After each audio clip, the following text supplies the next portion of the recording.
আসসালামু আলাইকুম। আজ ১৬ ডিসেম্বর ২০২৫ মহান বিজয় দিবস। সংক্ষিপ্ত আকারে দিবসটির তাৎপর্য ও ইতিহাস তুলে ধরা হলো এই ভিডিওতে।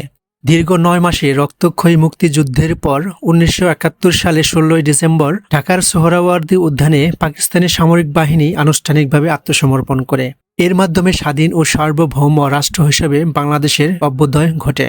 এই দিনকে জাতি গভীর শ্রদ্ধার সাথে স্মরণ করে সেই সব শহীদদের যাদের আত্মত্যাগের বিনিময়ে এই স্বাধীনতা অর্জিত হয়েছে।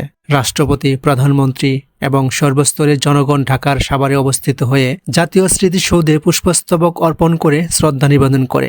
দিনটি উপলক্ষে দেশজুড়ে বিভিন্ন ধরনের কর্মসূচি গ্রহণ করা হয়।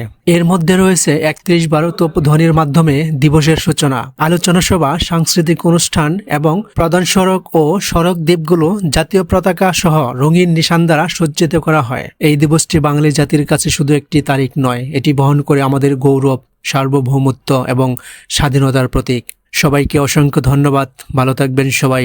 আল্লাহ হাফেজ।